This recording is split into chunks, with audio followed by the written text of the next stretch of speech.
just as bitter as ever. There's such a great new spin of complaints here.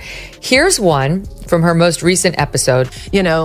Illustrious men. And that's annoying because she's supposed to be the star. Michelle Obama. This dovetails perfectly with so many other comments she's made about how she is like, what about me? What about me? What did those 8 years in the White House do to my soul?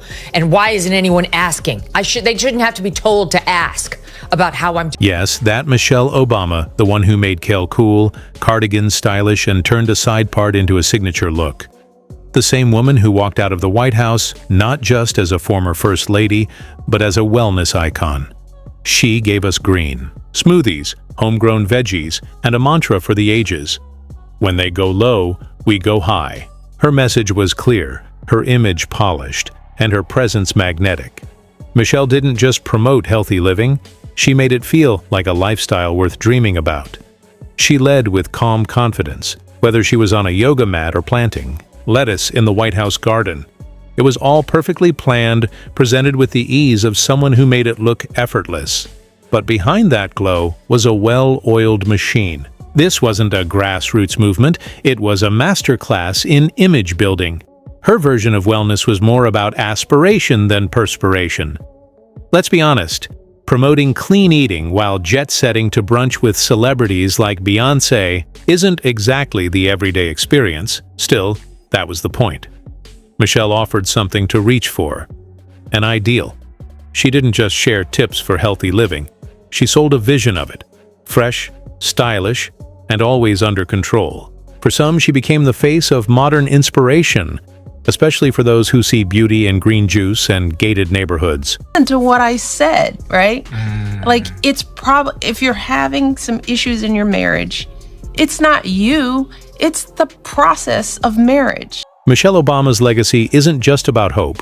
It's hope with a price tag and a limited edition tote bag. You can't really claim to be relatable while wearing luxury labels and speaking about hunger at events with catered meals. What she did wasn't just update what it means to be authentic, she turned it into a brand, polished it up, and sold it back to us like a premium product.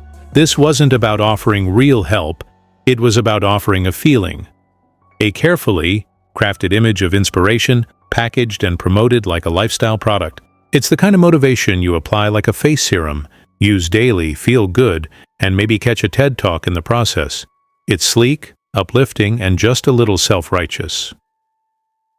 Michelle isn't here to roll up her sleeves and serve the people. She's curating the moment, crafting the brand.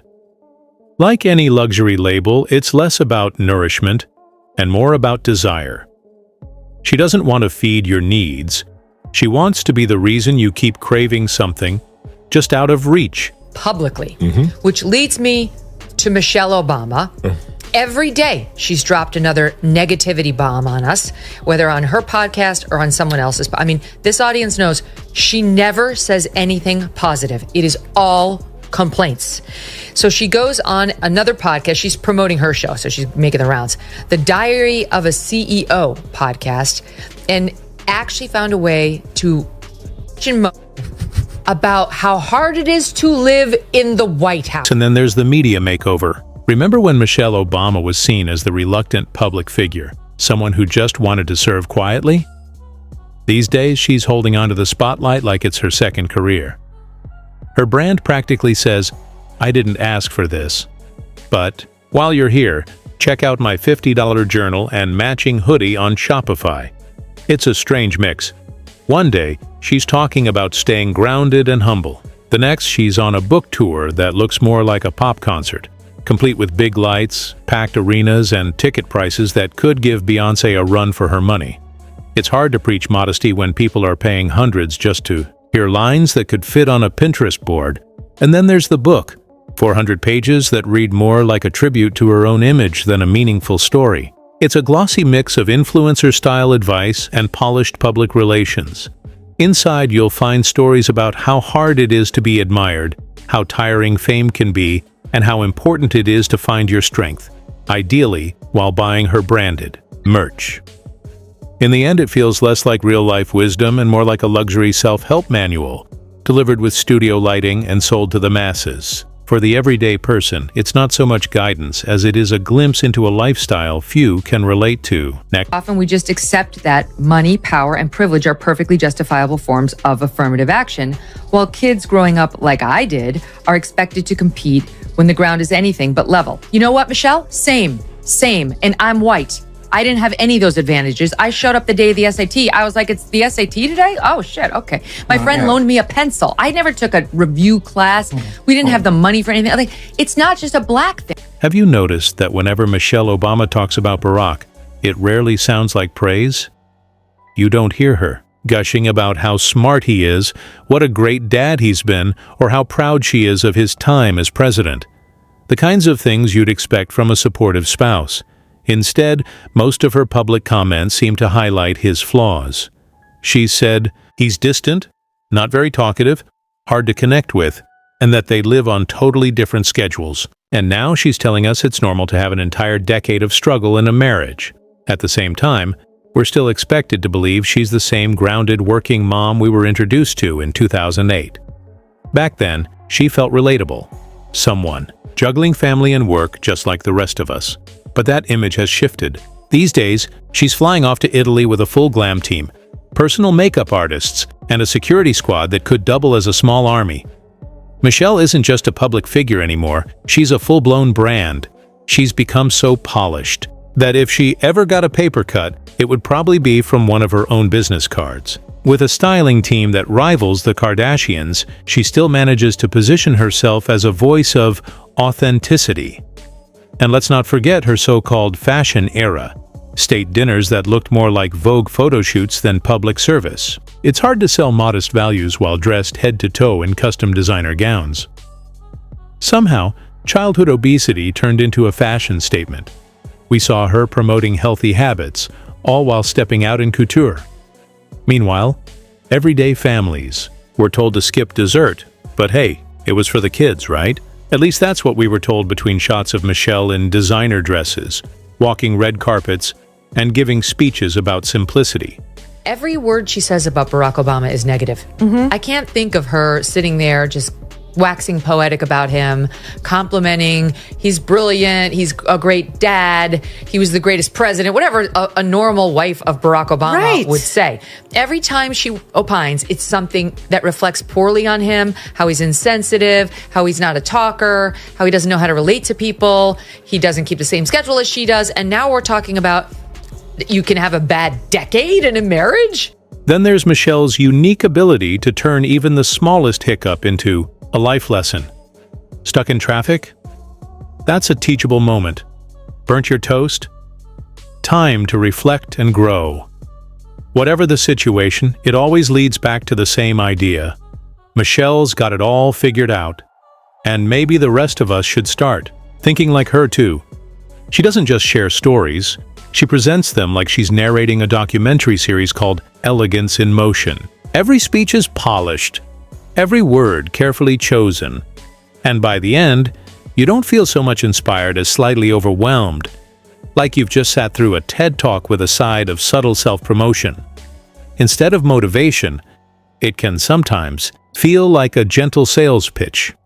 Buy the book, eat your veggies, try to glow like I do.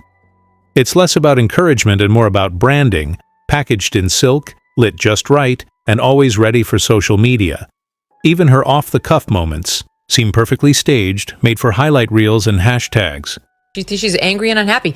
I've watched enough of her over the years, and then with this ridiculous podcast she's trying to launch to see she's a deeply unhappy person. What's happening with people at that level in podcasts? What's Gavin Newsom doing? He's running for president.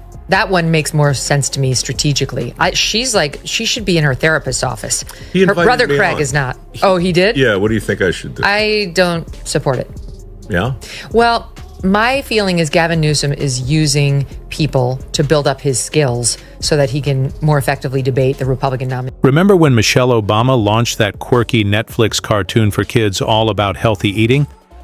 Because, of course, what preschoolers really want is a show where animated vegetables teach them how to zest lemons, with Michelle voicing a talking squash. It's the kind of project that says, sure, I'm no longer in the White House, but the world still needs me as produce. Meanwhile, somewhere Big Bird is probably shaking his head in quiet disbelief. But don't dare question it. Criticizing anything Michelle does has become almost taboo. At this point, she's wrapped in such celebrity praise that she could slap a label on filtered tap water and call it revolutionary, and people would line up to buy it. Her fan base treats her like she cured disease with a smoothie and a motivational quote. Just mention her name in any room, and you're likely to get one of two reactions. Either someone's eyes well up with emotion, or someone else starts Googling her latest leadership course. We grew up with women who weren't voicing the pain and the burden. They made it look easy. And when you make stuff look easy, people assume that you must like this. Yeah. It's okay with you, right? And let's not forget one of Michelle Obama's favorite habits, calling out America, often from the comfort of a luxury hotel or vacation suite. Every time she travels or gives a big speech, it seems we get another round of how the country has let her down. There's a running theme: disappointment, disbelief, and frustration that anyone might dare to see things differently than she does. In Michelle's world, if you're not fully on board with her views, you're not just disagreeing, you're part of the problem. There's little room for debate or middle ground. It's either full applause or you're met with a cold stare. Even her charitable work at times feels more like a brand strategy session than pure generosity. The public-facing campaigns, the partnerships, the polished messaging, it all looks and sounds carefully designed to grow her image. Less about giving, more about building something bigger. It's philanthropy, yes, but packaged in a way that fits neatly into the larger empire she's steadily expanding. Every word she says about Barack Obama is negative. I can't think of her sitting there just waxing poetic about him, complimenting, he's brilliant, he's a great dad, he was the greatest president, whatever a normal wife of Barack Obama would say. Every time she opines, it's something that reflects poorly on him, how he's insensitive, how he's not a talker, how he doesn't know how to relate to people, he doesn't keep the same schedule as she does, and now we're talking about you can have a bad decade in a marriage? Let's talk about how Michelle Obama somehow became even more over the top after leaving the White House. She may have stepped away from official politics, but she brought all the stagecraft and spotlight with her. One minute she's dancing on daytime TV, the next she's giving interviews about how divided the country is, all while signing multi-million-dollar deals that rival the budgets of small countries. She wants to seem above the noise, yet she's constantly in the middle of it. It's a balancing act that feels more like contradiction than complexity. A mix of pearls, Spanx, and PR spin.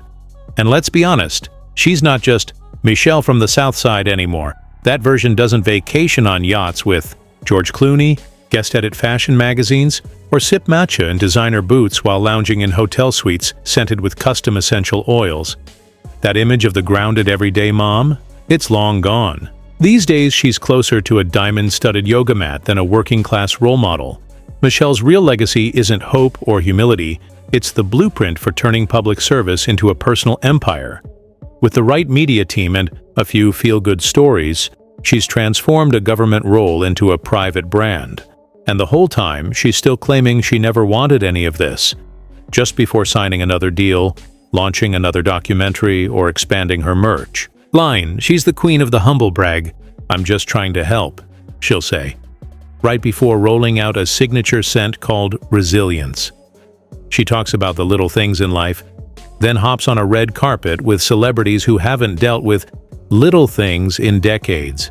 Even her relatable moments feel perfectly rehearsed, managed with the kind of precision you'd expect from a military drill or a surprise Beyoncé album drop. And yet, despite all this polish, she still expects to be treated like a grassroots truth-teller. The truth is, Michelle's version of authenticity feels more like a production, one crafted by stylists, filtered by consultants, and polished until it sparkles. She's not here to challenge the system, she's here to license it. At this point, if Michelle launched a line of artisanal air, people would probably line up with mason jars. Her brand has become a full-on movement. Just raising an eyebrow can spark headlines. She doesn't need to lead. Her presence alone is treated like a political statement. In the end, Michelle Obama's true skill isn't in activism, leadership, or health campaigns. It's branding. She's taken a role meant to serve the public and turned it into a lifestyle empire. One built on feel-good phrases, polished perfection, and just enough moral glow to sell out every product with her name on it. She's no longer just a person. She's a package. And for many, that's more than enough.